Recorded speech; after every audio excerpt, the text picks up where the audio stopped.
Oke, kita lanjutkan bacain bukunya ya. A Not Left Behind, 135 hari terakhir bersama Elena. Kita sampai ke hari yang ke-56, 23 Januari. Hari ini adalah hari terakhir Elena menjalani terapi radiasi. Ia tidak mau pergi, tetapi setelah diberitahu bahwa 2 hari lagi ia akan boleh pulang ke rumah, ia mengubah pendiriannya. Aku tidak tahu, ternyata hal itu memicu munculnya kembali janji yang dibuat oleh Mom 2 bulan yang lalu di Cincinnati. Jika ia mau menyelesaikan terapi itu, Mom akan membelikannya sepasang sepatu koboi berwarna merah jambu. Ketika itu aku yakin itu adalah gagasan hebat Mom, tetapi bagiku sekarang ini hal tersebut merupakan awal dari perjalanan yang bermil-mil panjangnya. Aku tidak akan menceritakan pada kalian rinciannya, tetapi sepatu boot koboi itu membutuhkan pasangan topi koboi dengan warna yang sama. Pendek kata, kami harus masuk dan keluar 5 toko untuk mendapatkan sepatu boot merah jambu bernomor 10. Hei, aku toh tidak memiliki rencana apapun sore itu. Terima kasih, Mom. Kami berdua dapat memainkannya dengan baik. Aku mengatakan kepada Elena bahwa jika ia kembali ke Memphis dan menyelesaikan MRI bersama Mom dalam 2 minggu, mereka akan berada di sini lagi hanya dalam waktu 2 hari tanpa mobil. Mom akan mengajaknya berjalan-jalan dan membelikannya mainan kuda terbang unicorn isi kapuk berwarna ungu. Selamat mencari, Mom. Akan sama sulitnya dengan menemukan sepatu boot koboi berwarna merah jambu. Hari yang ke-57, 24 Januari.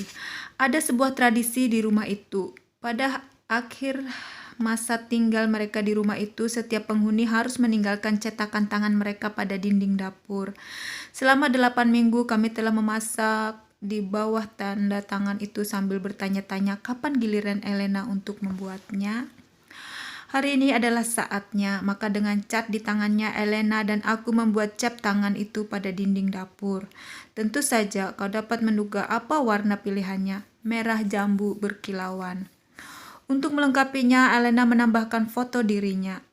Akhirnya aku juga yang harus menyelesaikan pekerjaan seni itu ketika staf rumah sakit itu memutuskan bahwa tempat bagi Elena berada pada ketinggian 11 kaki dari lantai menghadap ke dapur kami. Karena Elena baru-baru ini menjadi takut ketinggian, maka itu artinya ia harus diangkat dengan cepat untuk dapat memberikan cap tangannya. Setelah itu, ia dari bawah dapat memberi petunjuk Dad yang berdiri di atas tangga untuk menyelesaikannya. Seperti anak-anak lainnya yang mendahului kami, namanya didiagnosis dan tanggal, serta tanggal kepulangan tertulis pada dinding. Sayangnya banyak anak yang menyingkat date of diagnosis. Mereka tanggal diagnosis dengan DOD. Dan karena aku tahu singkatan apa sesungguhnya itu, maka aku memutuskan untuk tidak menggunakan singkatan yang sama. Aku tidak tahu pasti bagaimana rasanya memasak di dapur yang penuh dengan memori. Suatu hari kelak cap-cap tangan itu akan semakin meninggi. Walau kami hanya dapat menemukan 3 penderita difusif glioma batang otak di dapur itu. Hal itu menunjukkan pada kami bahwa kami tidak sendirian. Keluarga-keluarga yang bergulat dengan perasaan takut dan harapan yang sama telah memasak di dapur ini. Bahkan juga menggosongkan sebagian besar makanan mereka seperti aku juga. Kemudian selalu berakhir dengan pikiran berapa banyak yang masih tersisa. Tentang hal itu kau hanya dapat kembali ke meja tanpa makanan terakhirmu. Kacang polong menjadi tidak terlalu penting lagi. Akibatnya aku selalu mematuhi peraturan 10 menit. Jika aku tidak dapat menyiapkan makanan kurang dari 10 menit, maka aku tidak akan melakukannya. Aku hanya dapat bertahan selama 10 menit seingatku. Aku tidak tahu apakah aku bisa bertahan lebih dari 10 menit di dapur rumahku sendiri. Ketika pencetakan tangan itu selesai, hasilnya sangat memuaskan Elena. Merah jambu berkilauan menyala dan sederhana. Selamat tinggal dapur. Halo rumah. Hari ke-58. 25 Januari. Hari ini kami meninggalkan rumah itu, semoga selamanya. Bukan karena rumah itu tempat yang buruk. Tanya aku lagi ketika aku membersihkan piring-piring orang lain di dapur umum itu untuk sejuta kalinya. Tetapi karena tetap saja tidak menyukai yang kulakukan, aku memberi Elena pilihan untuk tinggal 1 hari lagi dan pulang pada hari Jumat pagi-pagi sekali. Tetapi ia merasakan apa yang kurasakan. Ia lalu berlari ke mobil begitu terapi radiasinya selesai dan langsung berangkat. Tentu saja ini bukanlah kunjungan terakhir kami di rumah sakit itu. Masih ada kunjungan bulanan untuk mendapatkan resep obat, check up dan MRI dari sekarang hingga ia benar-benar telah mengalahkan penyakit itu. Tetapi setiap perjalanan itu akan kami buat senyaman mungkin dengan menggunakan pesawat udara pergi pulang. Semoga kami tidak akan pernah tinggal di sana lebih dari 3 hari lagi. 55 hari sudah berlalu dan rasanya seperti sudah seumur hidup. Kuharap itu terasa lebih lama lagi. Kau tidak akan pernah melupakan pernah melewati masa-masa itu. Aku selalu menganggapnya sebagai sebuah garis ketika orang-orang itu mengatakan kepadaku bahwa mereka tidak pernah berhenti memikirkan perubahan hidup seperti itu. Sekarang aku tahu dengan lebih baik. Kau memikirkannya ketika kau sedang mengenakan pakaian, menggosok gigimu, membaca sebuah buku, bekerja, terutama ketika kau menidurkannya setiap malam. Setiap menit itu tidak berlebihan. Mereka juga mengatakan bahwa itu adalah bagian yang mudah. Terapi radiasi adalah yang paling sederhana dari proses itu. Bagian itu sudah kami lewati dan aku mulai bertanya-tanya seperti apa bagian yang berikutnya. Dari saat ini aku hanya menunggu dan melihat. Kami telah memberinya terapi radiasi terbatas dan sekarang kami serahkan kepada kemujiksatan. Tetapi radiasi telah memberi kami waktu untuk mengerti, menjawab, bereaksi terhadap penyakit itu. Itu saja. Sekarang kami mengerti bahwa reaksi kami benar. Dalam skenario terbaik, radiasi telah memotong tumor itu atau bahkan sama sekali menghilangkannya. Tetapi setiap dokter mengatakan kepada kami bahwa walau tumor itu telah hilang, akan muncul lagi sewaktu-waktu. Seperti itulah yang dialami pasien yang menjalani terapi kemo. Semoga ini adalah peluru ajaib dan kami tidak akan pernah mengucapkan kata kembali. Dengan kembalinya tumor itu akan muncul juga perasaan tertekan dan bahkan lebih ketidakpastian karena radiasi ternyata tidak mampu membantu. Bacaan baru kesayanganku adalah Clinical Oncology, buku tentang kanker setebal 1.400 halaman, pengetahuan tentang penopang kami. Hari ini detik jam dimulai sementara kami menanti pemaafan sebagai hasil usaha kami. Sekarang kami berada di atas tanah rumah kami. Aku tunjukin lagi ya foto-foto Elena. Ini Elenanya.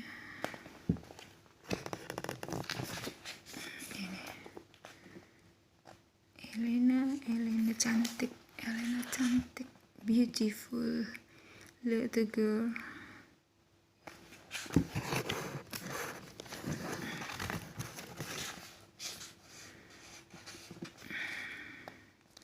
Oke, kita sampai ke bab 2 bulan madu. Kita baca sekarang. Hari ke-59, 26 Januari. Kemarin malam semua orang tidur lelap ketika kami terbangun, biasa saja. Aku pergi bekerja, Elena dan Gracie pergi ke sekolah, dan Brock pergi untuk acara perlihatkan dan ceritakan. Wah, harus ada yang membantu mengangkut 79 foto, topeng radiasi, dan kartu stiker. Setelah mengangkat Gracie ke taman bermain, mereka langsung pergi ke taman kanak-kanak untuk menunjukkan untuk pertunjukan besar. Di sana mereka disambut oleh ucapan selamat datang sebesar 4 kali 8 kaki dan kira-kira 300 murid sekolah dasar dan guru-guru mereka. Semua itulah yang dibutuhkan Elena, tetapi tidak pernah menduganya. Kami mengira Mom lah yang akan menangis, tetapi kami salah. Ternyata Elena menangis bersyukur karena taman kanak-kanak memanggilnya. Pada pukul 2.30 sore waktunya menjemputnya. Ya, mungkin tidak terlalu tepat, tetapi aku sudah letih bekerja. Dengan cepat aku berubah menjadi ayah yang terlalu melindungi dan menyerbu gang di luar ruang kelasnya. Akhirnya setelah 1 jam menunggu, tibalah waktunya untuk membawanya pulang. Kukira aku telah menyenggoli anak-anak lainnya ketika aku melewati pintu sambil menggempit Elena di bawah ketiaknya yang berlari ke mobil. Malam itu kami memandangi gemintang di observatorium setempat. Di sana ia melihat bulan, gemintang, dan mungkin juga melihat Saturnus jika kami dapat bertahan tidak tidur hingga pukul 9 malam. Tidak apa-apa, bintangku di rumah malam ini. Tidur di tempat tidurnya sendiri. Mom dan aku akan tidur malam ini. Hari ke-60, 27 Januari. Bagaimana kau bisa menjalani hidupmu setelah kau tahu apa yang akan terjadi pada dirimu? Semakin sering aku bertanya-tanya jika pengobatan modern adalah berkah Tuhan atau lebih merupakan kutukan. Sementara kita menghargai kemajuan dan kesembuhan yang diakibatkannya, lalu mengapakah khawatir pada kecemasan yang mungkin diakibatkannya? Aku sudah mengenali kecemasan ini, ketidakpastian dan ketakutan. Jadi seperti apakah kehidupan normal itu? Pada hari Sabtu lainnya, kami akan memulainya dengan bermalas-malasan bangun pada pukul 7 pagi. Sarapan dengan putri-putri kami, kemudian dilanjutkan dengan serangkaian pekerjaan rumah tangga, membersihkan rumah dan memperbaiki rumah. Hari Minggu disisakan untuk keluarga. Sebelum ini, waktu terasa sangat banyak, atau setidaknya begitulah menurut kami. Dan pengetahuan kami juga berbeda, membersihkan tugas-tugas rumah tangga lainnya. Memperbaiki rumah lebih penting daripada waktu kami bersama anak-anak kami. Itu adalah dosa kami karena bersantai, dan sekarang kami tidak punya waktu lagi untuk disia-siakan. Hari ini kami di rumah setelah membeli 2 ekor ikan berikut akuariumnya untuk putri-putri kami. Setelah menolak usulan hewan peliharaan gadis-gadis kami dan bahkan mengaku alergi terhadapnya selama 6 tahun, Dad akhirnya menyerah dan mengambil pilihan yang aman. Sekarang ikan adalah satu-satunya pilihan kami mengingat keadaan Elena dengan keterbatasan medis. Walau sebenarnya aku mau saja membelikan hewan peliharaan apa saja jika mungkin. Pada siang hari akuarium itu sudah dipasang dan ikan-ikan itu pun sudah tenang, sementara aku menahan diri untuk tidak tidur siang, memeriksa teleponku atau bekerja di rumah. Ini adalah waktu mereka dan aku mau saja menunggu. Mereka telah menungguku selama 6 tahun. Kau tahu, setiap tindakan, setiap keputusan sekarang terbebani dengan akibat yang hebat. Memerlukan mandi? Lakukanlah dengan cepat, kau bisa menghemat 5 menit. Harus bercukur rambut? Kau mungkin bisa melakukannya bulan depan, tunggu hingga ia tidur. Rumah harus dibersihkan? Lakukan pada malam hari, kehidupanku hanya untuk mereka sehingga yang lainnya tidak penting lagi. Kapan hal itu bisa berakhir? Apakah akan seterusnya begini? Siapa yang tahu, tetapi kuharap aku akan terus membuat keputusan sepanjang hidupku. Itulah kutukan obat. Kau dapat mendiagnosis penyakit, tetapi Tuhan menyimpan rahasia batas waktu. Kukira inilah yang terbaik untuk terus hidup dan melihat segi pentingnya dari setiap tindakan. Sekarang aku melihatnya, namun hanya berharap bahwa pelajaran ini akan segera selesai dan Elena sembuh. Sebelum itu, setiap akhir pekan, siang dan pagi akan menjadi berbeda. Hari ke-62, 29 Januari. Ciuman sereal, itulah yang kuperoleh setiap pagi sebelum berangkat kerja. Ciuman dari Elena dan Gracie yang mengantarku setiap pagi hingga aku akan masih merasakan pengaruh baiknya pada pipiku. Pertama-tama aku mendapatkan ciuman biasa dan pelukan ketika mereka membuaiku hingga aku merasakan ketenangan buatan. Kemudian ketika kau akan berangkat, mereka berlari dari meja makan dan meminta ciuman dan pelukan sekali lagi. Ketika itulah aku mendapatkan ciuman dengan susu yang menempel pada bibir mereka. Lalu mereka berlari lagi kembali ke meja makan sambil bernyanyi, ciuman sereal, ciuman sereal. Sebelum aku dapat menangkap mereka mengira kau bisa dibodohi, tetapi sebenarnya aku tidak sabar menunggu ciuman itu. Baiklah, beberapa kali ketika hal itu baru dimulai, mereka memang mengecohku, tetapi tidak membutuhkan waktu lama untuk mengerti ciuman itu. Ini adalah saat-saat orang tua paling menikmati memiliki anak-anak, bukan hanya perjalanan ke Disney World, walau ini juga menyenangkan. Hari pertama sekolah atau bahkan kelahiran mereka sama menyenangkannya dengan saat-saat kecil sehari-hari. Dari usia 4 sampai 8 adalah masa termanis. Ketika itu aku merasa sangat diberkahi sebagai orang tua saat kau melihat perkembangan kreativitas dan kepribadian mereka. Tentu saja, aku juga ingat ketika mereka berusia 2 sampai 3 tahun dan 0 sampai 2 tahun juga masa-masa yang manis, mungkin menjadi lebih baik saja. Aku terus mengingatkan diriku sendiri akan hal itu ketika menikmati perolehan pandangan baru setiap hari. Peringatan-peringatan seperti cuci tanganmu, gunakan sabun, dan cuci tanganmu, gunakan air. Tidak lagi terlalu menjengkelkanku, mungkin sedikit, tetapi tidak terlalu seperti dulu. Siapa yang mengira sebagai orang tua mereka harus mengatakan pada anak-anak mereka untuk jangan cungkili pisang itu, jangan jilat mentega itu, dan jangan gosok pantat adikmu dengan sikat gigi. Seolah menggunakan penyikat rambut bisa berhasil dengan lebih baik. Lalu menganggap aku menggunakan kalimat-kalimat itu hari ini bagi diriku sendiri. Kukira memang itulah tugas seorang ayah. Menjadi ayah lebih dari bagus daripada sekedar bagus dan buruk, tetapi juga tentang mensyukuri apa yang kau miliki dan menemukan hal-hal menyenangkan dalam kehidupan sehari-hari. Tanpa itu, kau tidak akan pernah memiliki kenangan. Itu benar, kukira aku tidak akan pernah melupakan wajah Gracie ketika menjilati mentega dari mangkuknya.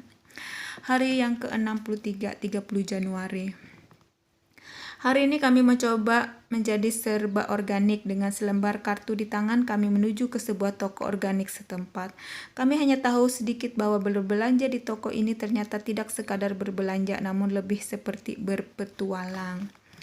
Kate nyari saja tersedak karena asparagus harga $7 per pon, dan ia harus berusaha sekuat tenaganya untuk membujuk Elena supaya meletakkan kembali seikat sayuran. Diam-diam aku yakin Kate hanya berusaha menghemat $1 dengan mengembalikan beberapa ikat sayuran. Setelah bercanda tentang sandal dan perhiasan adalah keseragaman pilihan, Kate akhirnya membiarkan kami memilih sayuran apapun yang kami mau. Kemudian seharian itu kami membayangkan betapa Elena seharusnya mengkonsumsi makanan yang serba organis. Sebenarnya kami juga bukan pemakan makanan tidak sehat sebelum ini. Sebaliknya, buah sayuran adalah keharusan dalam menu harian kami. Tetapi di sana, di gang itu, aku merasa kecil hati mengingat sejumlah sampah yang kami masukkan ke dalam tubuh kami. Namun kami juga merasa lebih kecil hati lagi ketika kami sadar bahwa belanja sayuran kami akan berlipat ganda besarnya. Selama 2 tahun terakhir kami telah ketat berhemat sehingga kami mampu tinggal di daerah bersekolah baik dan merenovasi rumah kami.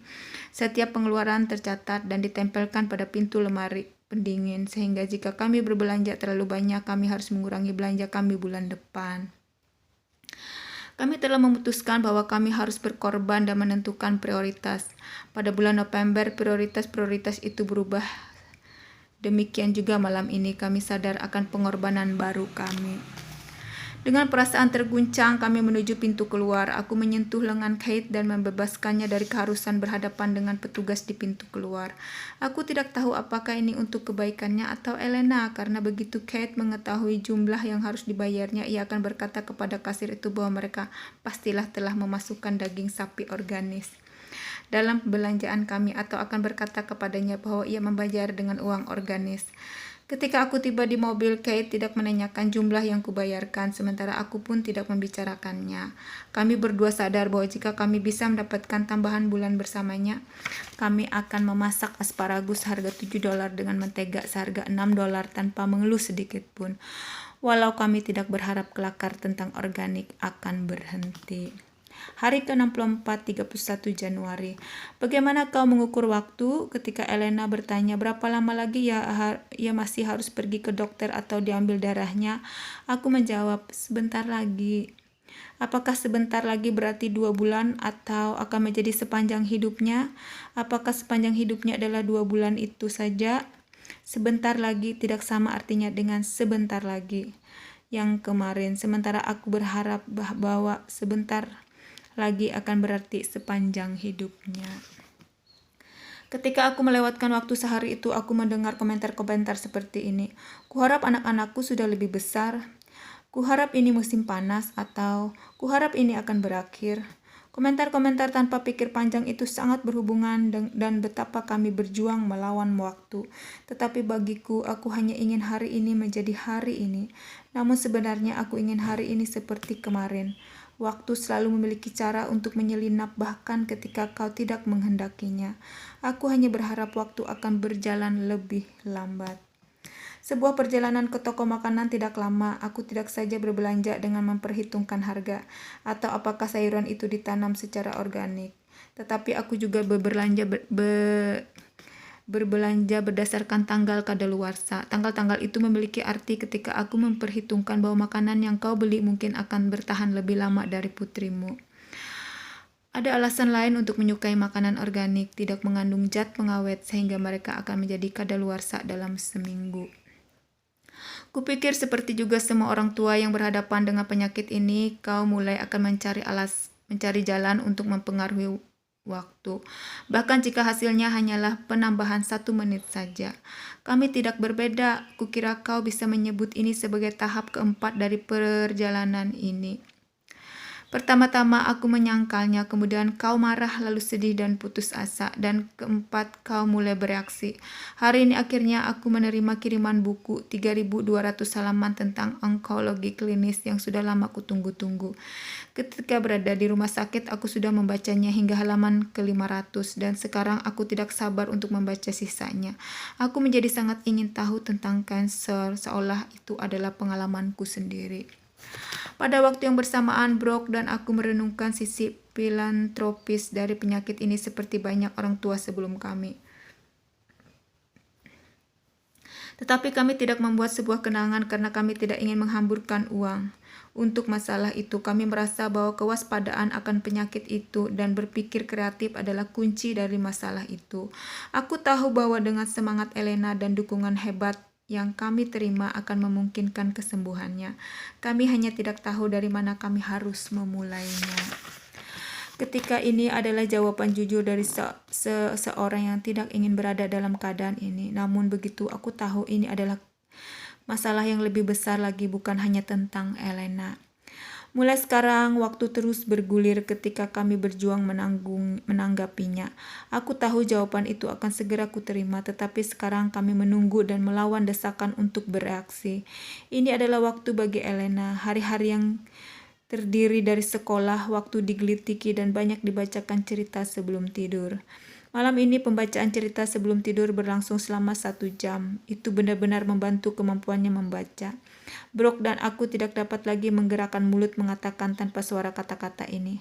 Jarum, darah, dan rumah sakit tanpa diketahui olehnya. Kukira ketakutan membantu mempercepat belajar juga. Berapa lama lagi akan sembuh, aku tidak tahu, tetapi kuharap akan lebih cepat daripada sebentar lagi.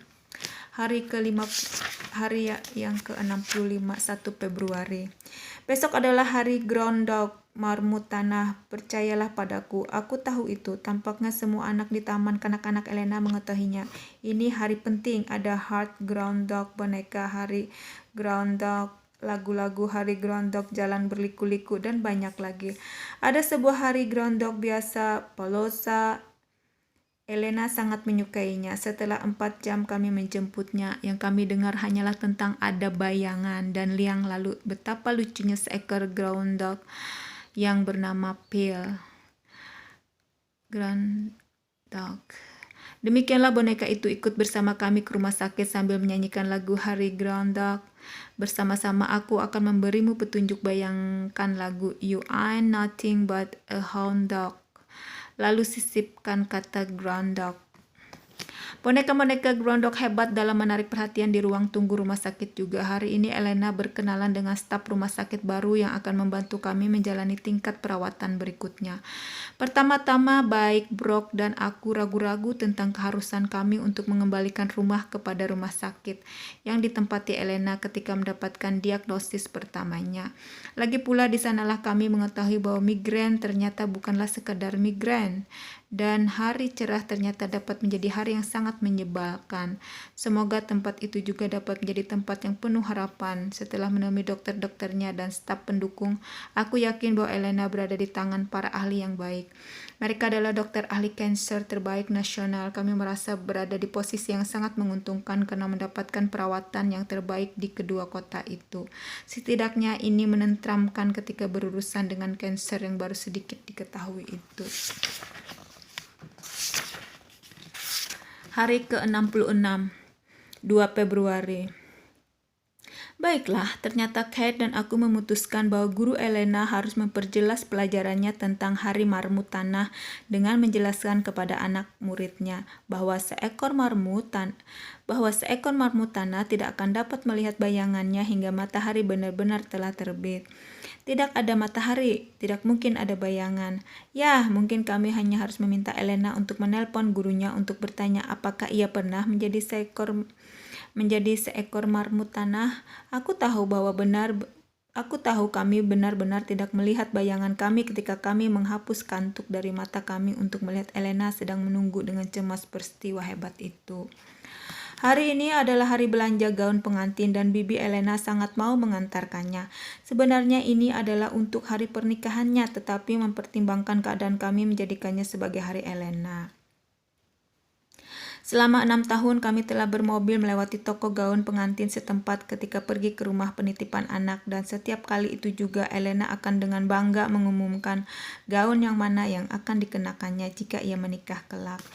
Jadi tepat saja ketika Kate bertanya kepadanya apa yang ingin ia lakukan setelah dari rumah sakit, Elena menjawab dengan, "Aku ingin membeli gaun pengantin." Dari awal kami sudah tahu bahwa hari ini akan menjadi hari yang merepotkan bagi Kate dan aku, namun itulah yang diinginkan Elena. Untunglah dengan pernikahan bibinya kami juga memiliki peristiwa itu. Syukurlah kami menemukan toko gaun pengantin yang bagus dan tenang, tempat sempurna bagi 2 orang anak yang penuh energi. Kami mulai dengan membiarkan kedua gadis cilik itu memilih gaun-gaun yang mereka ingin coba, dan satu-satunya yang tersisa adalah yang terlalu besar ukurannya dan berwarna hijau jeruk tipis. Setelah menemukan yang terbaik dari yang terbaik, kami tahu bahwa tidak mungkin gadis-gadis pembawa bunga itu mengenakan pakaian yang sama. Gadis-gadis itu sangat berbeda dan tidak satu gaun pun cocok dengan kepribadian mereka. Elena memilih gaun berwarna merah jambu, kemilau, mewah seakan berkata, "Aku datang." Sementara Gracie memilih gaun putih dengan bunga merah jambu dengan kain tulenya melambai di sekelilingnya seakan berkata, "Aku tenang dan cantik dan tempatku di atas kue pengantin." Mereka berputar-putar dan meloncat-loncat membantu bibi mereka mencoba gaunnya sendiri. Gracie membantu dengan menghibur anak-anak lelaki di antara gaun-gaun itu. Berloncatan di antara masuk dan keluar tirai, Gracie akan meminta warna dan jenis setiap gaun yang ingin dicobanya. Namun dengan cepat gaun itu jatuh ke lantai lagi ketika kakinya tersangkut pada renda dan satin. Kami tidak dapat berhenti tertawa ketika gadis kecil bergaun indah jatuh terjerat gaun panjang namun lalu mengatakan, "Aku oke." Elena bertugas mengumumkan kehadiran bibinya dan memberi kami tentang waktu yang tersisa hingga gaun berikutnya tiba. Ia koordinator kami. Kakek juga mempunyai tugas menjaga Kate. Untunglah ia bersama kami untuk mengajari Kate bersikap sopan ketika para gadis itu mencoba-coba gaun, mengatakan, "Gaun ini seperti roda putar. Kau bisa mengenakan gaun itu ke pesta disko, dan itu adalah gaun kesukaanku yang ketiga."